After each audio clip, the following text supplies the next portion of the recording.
Assalamualaikum warahmatullahi wabarakatuh. Bismillahirrahmanirrahim. Allahumma ya Allah ihdinas siratal mustaqim siratal ladzina an'amta 'alaihim ghairil maghdubi 'alaihim waladdallin amin. Allahumma shalli wa sallim ala habibika Mustafa Muhammad wa ala alihi wa sahbihi wa barik wa sallim assallam amma ba'du. Yang sangat saya hormati Mustasyar PBNU sekaligus Wakil Presiden Profesor Dr. Ma'ruf Amin, yang saya hormati Rais Am PBNU, Rais Am NU Kiai Haji Miftahul Akhyar, Ketua Tanfid PBNU yang juga masih pernah mbah sama saya, Kiai Haji Said Akil, yang saya tadi senang sekali marahnya, senang sekali girohnya, karena itu memang khas keluarga kami. Jadi kalau nggak kesampaian marah itu bagus. Jadi di antara sifatnya para nabi itu wa yakhdhufulillah, kalau agama enggak dapat apa tadi jatah ya, enggak tahu saya maknanya itu. Jadi wa yakhdhufulillah wa yardhaliridho. Semua yang saya hormati, ini ada Ibu Menteri Ibu Ida Fauzia, ada Gubernur Jatim Ibu Khofifah, yang sangat saya hormati keluarga besar Mbah Wahab Hasbullah. Di sini secara berurutan ada Nyai Mutmainnah, ada Nyai Mahfuzah, ada Nyai Hizbiyah, ada Nyai Mujidah. Yang sangat saya hormati Kiai Haji Hasib, Kiai Haji Rokib, semua yang saya hormati para santri, para alumni. Alhamdulillah tadi acaranya banyak sekali, jadi saya nanti ngaji insya Allah 15 menit. Karena menurut saya solusi bangsa ini itu mudah sekali kalau mau niru Mbah Wahab. Saya kemarin ditilihi Gus Hasib, saya tidak bilang bertamu, karena kalau tamu itu seakan-akan saya yang jadi tujuan, tapi niliilah karena beliau orang sepuh. Kemudian beberapa hari dikasih paketan buku beliau tentang Mbah Wahab, buku dari beliau tentang Mbah Wahab. Tapi sebetulnya saya tahu banyak tentang Mbah Wahab tanpa buku itu, karena Mbah Maimun, guru saya, juga bapak saya, Kiai Haji Nur Salim sering cerita. Kiai Wahab itu pedagang, juga ulama, juga politikus, juga pahlawan. Kita sebetulnya melihat itu sederhana. Hanya sederhana dalam pikiran ulama. Jadi pernah suatu ketika Sayyidina Ali itu marah besar ketika melihat umat Islam itu pasif itu tidak aktif. Sehingga beliau marah besar di antara kalimatnya itu, karena ini tengah-tengah kalimat langsung pakai fa'ataf atau fa'tafrek, atau apa sajalah, nanti terserah santri-santri yang iqrob. Fakubhan lakum hina sirtum gharadun yurma. Jadi umat ini akan buruk sekali ketika posisinya itu objek yang jadi sasaran tembak atau sasaran perasan pihak lain. Ketika misalnya haji itu bagus prospek, nanti ujung-ujungnya yang bikin sajadah kadang orang sana, mau bilang kubu sebelah, nanti sensitif secara politik. Nanti ketika umat Islam punya kebutuhan pakaian ihram besar, juga yang produk kadang orang lain. Begitu seterusnya, sehingga setiap kebutuhan kita pun yang produk itu orang lain. Sehingga Mbah Wahab berpikiran sampai impor mori, pas itu kain putih. Begitu juga traveling, ketika umat Islam butuh mudah pergi ke Mekah untuk haji dan umrah. Juga bironya itu kadang orang lain, zaman itu Hindia Belanda, sehingga beliau dulu sudah mendirikan semacam biro haji. Itu semua adalah madhab, di antara madhab Sayyidina Ali ketika beliau mengatakan fakubhan lakum hina sirtum gharadun yurma. Buruk sekali kamu di mana-mana ini jadi objek. Misalnya kira-kira ginilah, kalau hallnya Mbah Wahab itu ada 10.000 santri dan semuanya karena keluarga kiai itu dermawan, sama Bu Mujidah dikasih makan semua. Nanti cateringnya yang menyediakan orang lain, kita tidak punya kecakapan produksi itu atau melayani itu. Sehingga perdagangan Mbah Wahab dalam tradisi keulamaan itu dimaknani sebagai supaya kita ini jadi aktor, baik di perdagangan, di politik, maupun dalam solusi urusan-urusan publik. Misalnya sekarang ada problem apalah, sebetulnya solusinya gampang sekali. Ketika kita minus atau ketika kita tidak berkecukupan, mulai dulu lama itu solusinya gampang. Pernah suatu Abdul Qasim Al-Junaidi atau siapa sajalah, ini karena polanya sama, menyuruh muridnya, saya tolong belikan ikan. Kalau sekarang mungkin dikasih uang 50.000, terus dikasih tahu sama muridnya, Pak Yai uangnya tidak cukup karena harga ikannya 70.000. Terus kata gurunya, beri lebih murah lagi. Uang 50 aja tidak cukup, kok cari yang lebih murah. Kata beliau, arkhisuhu bitarki. Ya bikin murah karena kamu tidak berkeinginan. Jadi nggak usah belikan katanya. Ini penting sekali karena dulu ada solusi, masyhur itu makalahnya Imam Syafi'i itu. Kata beliau, fa innal ghina anisyai'ila bihi. Kalau kamu ingin tidak tergantung sesuatu, maka hindari sesuatu itu. Jangan memaksakan memenuhi sesuatu itu dengan memaksakan, tapi hindari sesuatu. Saya misalnya, kalau nuruti kepengen misalnya, kalau saya dengan nafsu serakah saya, mungkin saya ingin punya mobil mewah, ingin apa saja. Tapi itu membuat saya tersiksa karena harus menyediakan ini itu. Ya sudah, tidak usah ingin. Sehingga mudah sekali. Makanya kata ulama dulu, fa'innal ghina anisyai'ila bihi. Untuk menjadi berkecukupan, usahakan banyak hal yang tidak Anda butuhkan. Semakin banyak hal yang kita butuhkan, maka kita akan tergantung akan sesuatu itu. Makanya banyak ilmuwan, saya sering diskusi sama pakar-pakar sama ilmuwan. Apakah negara Amerika itu negara yang kuat? Banyak ilmuwan yang berpikir itu ilmuwan politik, bukan tasawuf. Berpikir negara paling lemah itu ya kayak Amerika. Karena semakin powernya kuat, ketergantungannya semakin kuat. Untuk memenuhi kebutuhan listrik harus begini, untuk kebutuhan minyaknya harus gini. Semakin kita kuat, maka ketergantungan akan sesuatu semakin banyak. Jadi ibarat orang yang punya Alphard sama yang enggak kayak mana? Ya kayak yang enggak, karena kebutuhannya ada banyak. Artinya dalam kondisi krisis, ulama masih punya solusi, yaitu al-ghina itu anisyai'ila bihi. Jadi usahakan ketercukupan itu karena menghindari kebutuhan-kebutuhan yang tidak primer, yang tidak prinsip. Bukan memaksakan semuanya terpenuhi. Karena kita ini ulama. Dulu ketika sebelum ada negara, belum ada TNI, itu ulama punya cara untuk melawan Belanda. Karena mereka terbiasa punya loyalis, punya muhibbin, punya ghirah, punya strategi. Sehingga Belanda itu kesulitan ngedidik ulama. Apalagi mereka terus ke Mekah, ketemu komunitas internasional yang semuanya berfatwa bahwa penjajahan harus dilawan. Itu luar biasa. Belum ada negara, nggak ditopang negara, kemudian tetap bisa melakukan perlawanan. Coba kalau dulu ngelawan nunggu, wah saya mau ngelawan penjajah kalau saya diangkat jadi TNI. Saya mau ngelawan kalau saya punya otoritas yang disahkan negara, itu ribet. Negara belum terbentuk. Makanya ini saya tidak akan ngaji lama-lama, tapi saya akan cerita khas Mbah Wahab sesuai riwayat yang saya dapatkan dari guru-guru kami bahwa beliau tadi seperti yang dikatakan Pak Said membina dan menyebarkan NU kemana-mana tanpa uang proposal. Nggak kebayang saat itu proposal kepada siapa, negara sendiri masih susah. Lalu mau diajukan kemana? Terus yang mau tanda tangan itu ya siapa? Jadi yang saya tahu tadi, yang penting kita niru sesuai yang diidam-idamkan tadi Sayyidina Ali. Jangan sampai kalian itu menjadi gharadun yurma. Ada apa saja orang lain yang memikirkan labanya, kita yang jadi objek.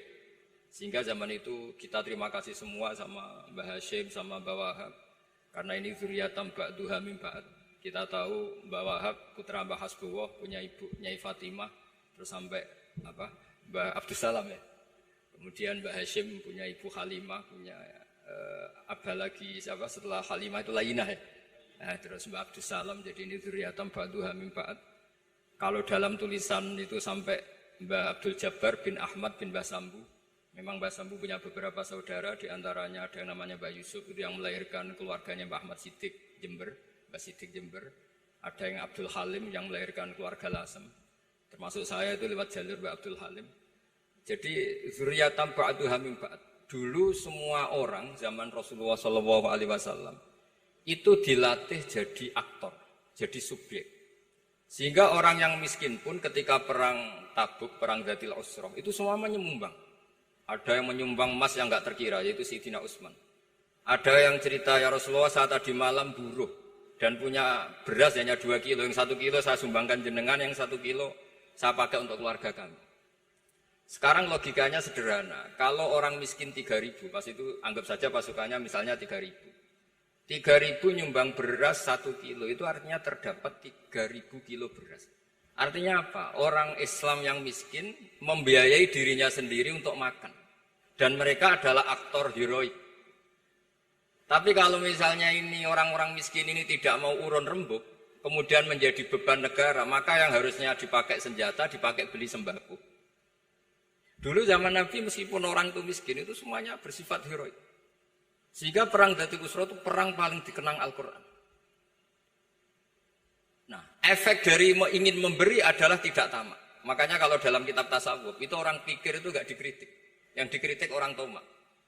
Karena orang menvonis orang lain kikir itu pasti karena berkeinginan mendapat. Kalau tidak berkeinginan mendapat, maka orang lain tidak akan kamu vonis sebagai kikir. Andai kan kita semua ingin memberi sumbangan kepada Indonesia, maka kita tidak akan menvonis pemerintahan kita tidak becus ngurmat kita. Meskipun pemerintah tentu berkewajiban ngurmat orang-orang miskin itu tentu. Tapi andai kan semua orang miskin berpikir ingin menyumbang pemerintah, maka tidak akan menyalahkan pemerintah ketika faktanya nanti suatu saat atau kapan saja, semoga ini tidak terjadi, itu tidak mampu menyumbang. Karena masyarakat kepikirannya memberi, bukan mendapat. Ini solusi-solusi yang diajarkan Rasulullah SAW yang disebut al-yadul ulya khairun minal yadis sufla. Jadi bahwa posisi memberi jauh lebih baik ketimbang posisi menerima. Sehingga ketika Allah mensifati orang baik itu siapa? Allah mensifatinya sederhana. Wa mimma razaqnahum yunfikun. Orang yang kepinginannya itu yang memberi. Itu dulu zaman Nabi, pas perang Khandaq, pas perang Tabuk, pas beberapa perang. Itu orang yang paling miskin pun turun. Sampai orang-orang munafik mencibir, Inna Allaha ta'ala la ghaniyun an shadaqati hadza. Allah tidak butuh sedekah hanya 1 kilo. Tapi coba efeknya dari sedekah 1 kilo itu tadi, misalnya orang miskin yang perang 3.000, itu semuanya memakan uangnya sendiri setidaknya enggak jadi beban negara. Terus mentalnya itu patriotik. Dari mental patriotik itu ketemu Belanda kayak apa, mereka bisa makan apa saja. Mulai ares gedang, mulai apa saja, yang penting halal. Karena mentalnya dari awal heroik. Tapi andai kan mereka mentalnya tomak, mungkin sudah mati. Karena, wah nunggu negara ngasih makan, proposal dulu, sedang mati. Tapi orang dulu enggak, karena heroik, inginnya memberi sehingga bisa mendapatkan solusinya sendiri. Ini solusi yang saya tawarkan sebetulnya ini mudawwan, artinya mudawwan itu ada di beberapa kitab, lihat di beberapa tafsir istilah perang Dzatul Usra, perang Tabuk atau perang apa saja itu memang zaman itu susah sekali. Itu menjadi solusi utama adalah setiap orang ingin bermental patriotik. Nah, kalau sudah orang bermental patriotik itu gampang, ukur apa saja itu gampang. Karena tadi dari 3.000 atau 1.000 atau apa saja pasukan, sampai ada yang urun tadi beras 1 kilo, tapi 1 kilo itu menjadi satu watak, satu karakter bahwa bangsa ini inginnya memberi sama negara sehingga negara ini mudah merdeka. Coba kalau semua orang miskin zaman itu bermental ingin mendapat, ribut proposal, nyalahkan ini, enggak didata miskin tersinggung, kan capek. Jadi ini memang zaman akhir ya, agak aneh, orang enggak didata miskin itu tersinggung. Kalau besanan nyari yang kaya, tapi kalau ada sumbangan nyari sebagai yang miskin. Jadi kalau tanya solusi khas ulama, kita belajar dari perang Dzatul Usra. Itu orang yang miskin, semuanya urun. Nah barokahnya urun itu, kemudian mereka bermental patriotik. Barokahnya patriotik, yang kaya, yang miskin, yang pinter, semuanya berkontribusi untuk menyumbang negara. Akhirnya negara ini bisa merdeka sebelum terbentuk TNI, sebelum terbentuk Polri. Karena tadi keinginan memberi, keinginan patriotik. Sehingga cerita buyut-buyut saya ketika Belanda atau apa, Jepang, itu yang dicari di geladak saya itu ya kitab. Karena kitab ini dianggap sumber inspirasi mereka melawan Belanda. Dulu kita tahu masyarakat kita itu kalau ngerti Belanda itu dipanggil Doro, wis penjajah jadi diundang Doro. Itu kan terlalu dulu. Sehingga orang Arab itu kadang agak dengan tanda kutip mencibir kita. Kalau bahasakan negara jajahan itu mustakmarin. Negara yang perlu rame karena cara berpikir masih terbelakang. Wong penjajah kok dipanggil Doro. Terus ketika beberapa kiai melihat Belanda baik karena di alun-alun dikasih masjid gini-gini, sudah tidak berontak. Karena anggap Hindia Belanda itu baik. Baru ketika era beberapa ulama, ada Mbah Hashim, ada Mbah Hasbo, tadi kata beliau Dwi Tunggal tadi. Terus ada fatwa resolusi jihad. Sehingga mereka baru sadar bahwa Belanda itu ancaman. Kayak apa pentingnya ilmu, kayak apa pentingnya fikih. Karena di fikih jelas, jihad untuk melawan penjajah itu fardu kifayah. Tapi jika musuh kadung ada di kita, maka itu fardu ain. Tidak lagi ada prasyarat harus lelaki, harus merdeka, enggak, perempuan pun harus terlibat. Jika kita punya pahlawan kayak Cuk Nyadin, beberapa daerah Kartini, itu ada di khazanah kitab-kitab fikih kita. Jadi kita tidak pernah kehilangan khazanah untuk menjawab muskilatus zaman, untuk menjawab problem-problem zaman. Tapi yang penting kita selalu ngaji, selalu belajar. Saya adalah orang yang sebetulnya tidak pernah ingin terkenal karena saya itu suka belajar.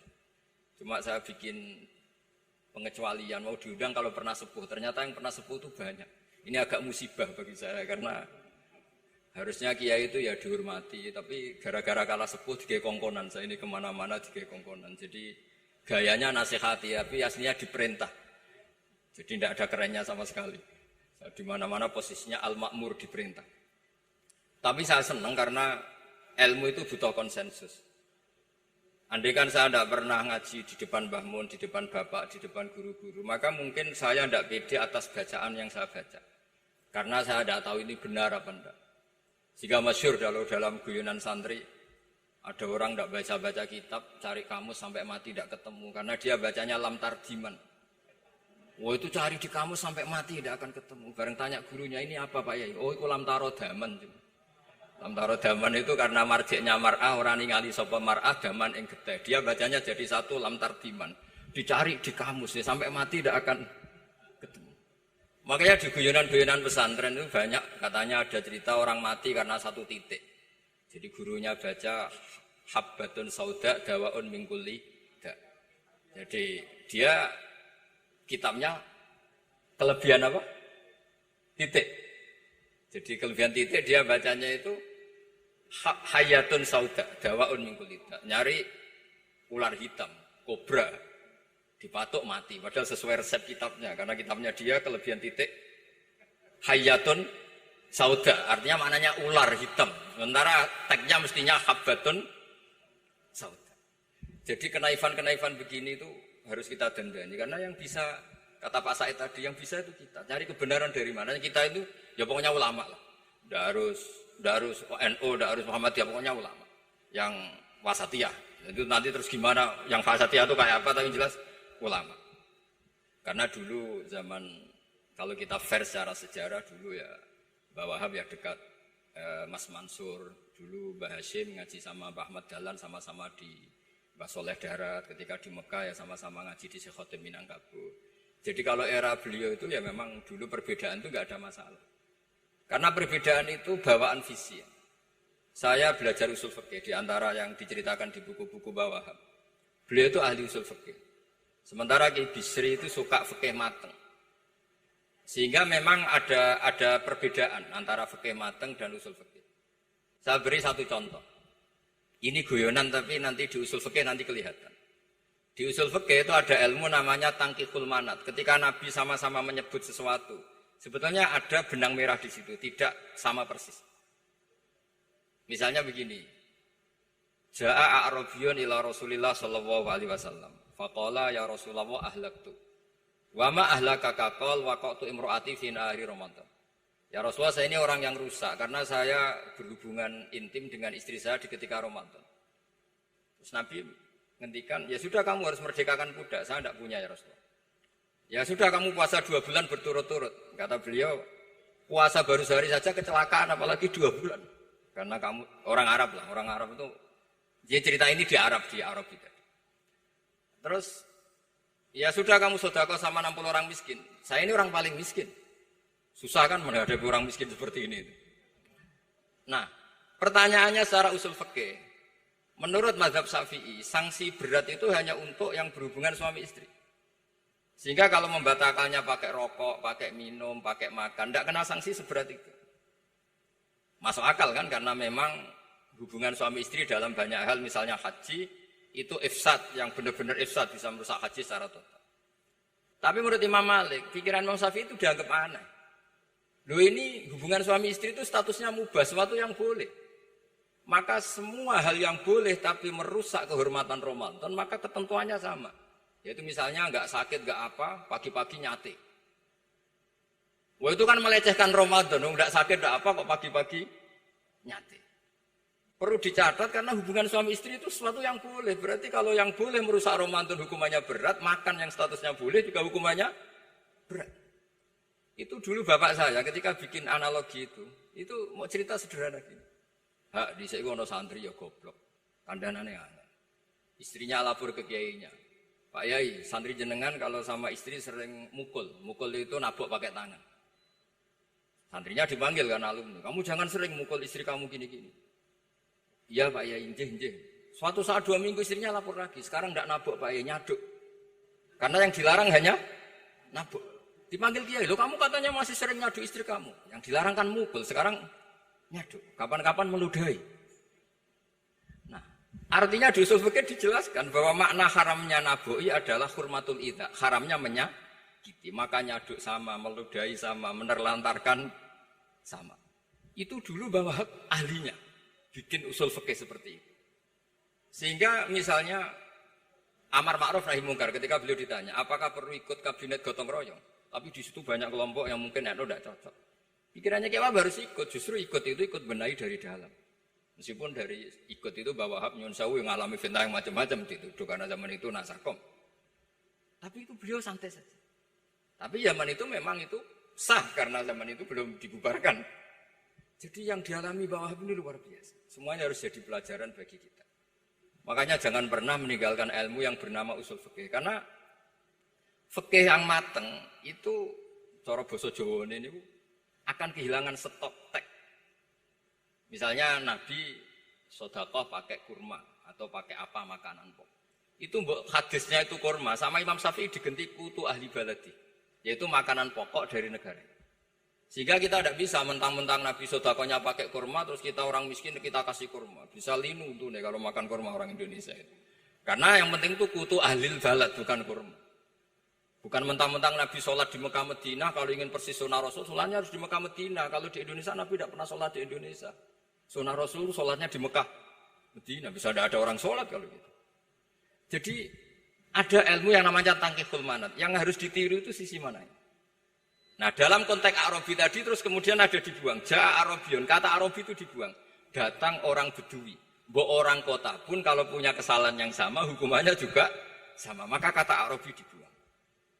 Nah, menurut Imam Malik, kata jima, hubungan suami istri juga dibuang, digenti membatalkan puasa dengan apa saja yang tanpa uzur syarat. Jadi ini kealiman-kealiman kiai-kiai Indonesia dulu itu. Misalnya kentong, dulu meskipun ada yang bilang bid'ah, kentong itu bid'ah karena mirip orang Nasrani. Orang Nasrani itu bentuk kentongnya di kelenteng itu tidak seperti kentong kita. Adat Indonesia kalau pos kampleng ada maling, ada banjir pakai kentong. Jadi adatnya memanggil tuh pakai kentong. Makanya kiai-kiai dulu, ini mirip orang Nasrani, enggak mirip pos kampleng katanya. Padahal jelas ya, menurut hadis sahih jelas ketika ada sahabat usul ya Rasulullah bikin kentong, wah jangan nakus itu nanti kayak Nasrani. Bikin buk itu trompet, jangan nanti mirip orang Yahudi. Ya dengan api ya Rasulullah, jangan nanti mirip Majusi. Datang sahabat tergesa-gesa, beliau mimpi kalau diajarin azan. Azan itu maknanya al-ilam, memberi maklumat waktu sholat. Akhirnya ada azan. Kemudian ulama Indonesia dulu Mbah Hashim sama Kiai Fakih Mas Kumambang, yang satu anti kentong, yang satu pro kentong. Itu dulu ya saling menghormati, nggak masalah.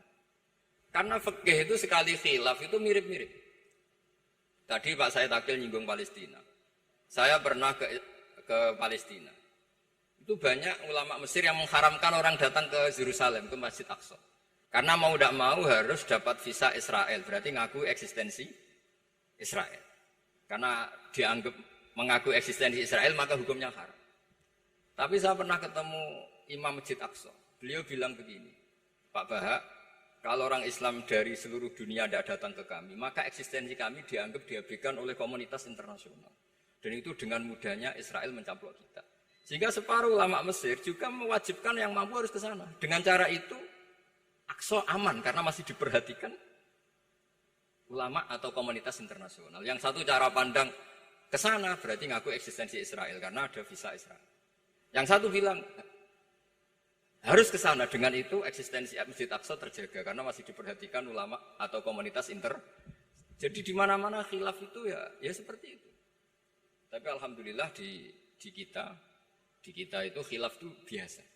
Sehingga zaman kita mondok, saya itu pernah pengalaman buruk sekali saya ketika jadi Rois Musyawarah Fatul Mu'in. Itu ada pertanyaan gini Gus Hasib. Saya tanya gini sama orang. Gus, soft paling utama itu yang nomor berapa? Nomor 1 kata saya. Yang kedua, yang soft berikutnya, iya yang berikutnya. Kalau sudah tahu soft terbaik itu yang nomor 1, kenapa masjid gak dipakai memanjang selatan utara? Biar semuanya nomor 1. Selagi masjid itu memanjang barat timur, pasti ada soft 1, 2, 3. Itu kan kurang ajar betul. Jadi supaya orang soft 1 semua ya tinggal desain masjidnya, yaitu memanjang utara selatan.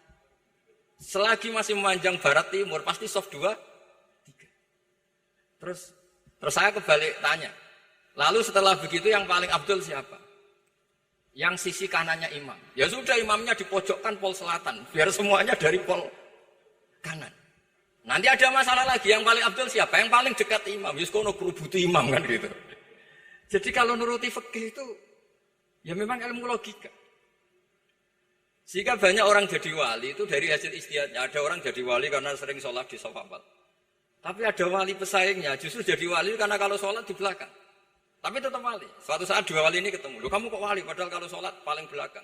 Saya tuh malu sama Allah. Kok kayak sok suci ya gue ngarep gitu. Jadi wali karena adab, bukan karena malas. Saya itu gak pede. Saya saja kok sholat di depan. Maksudnya kok kepedean itu. Tapi tentu secara syariat tetap baik yang di depan. Ini saya bukan bela yang... Kenapa saya cerita bela yang belakang? Karena yang bela jarang gitu. Makanya saya... Dan kebetulan saya kalau sholat ya sering di soft belakang. Tapi ini saya cerita betapa logika fikih itu khazanahnya banyak dan luas. Dan kita bicara usul fikih itu biasa. Kita belajar sama beberapa ulama. Saya berkali-kali cerita di mana-mana. Muhammad bin Hasan Asy-Syaibani itu mewajibkan ulama kaya. Dan beliau kalau ngitung duit itu di kamar tamu, di ruang tamu. Sehingga santri itu kepikiran nyalami template. Kan cara wong Jawa kan meliting ngitung duit kok di ruang tamu. Tapi ternyata alasannya beliau masuk akal. Ben santri ku roh nak kiye di duit. Jadi ra perlu kepikiran nyumbang gulu. Ya masuk akal. Tapi yang nyimpen duit ya masuk akal. Wong duit kok dipamer-pamer. Tapi yang pamer nggih monggo nak niate ben wong Jawa ndak perlu berempati, enggak perlu sakit. Jika enggak perlu didata dapat BLT mergo duit didakok. Ya itu semuanya istihad. Assalamualaikum warahmatullahi wabarakatuh.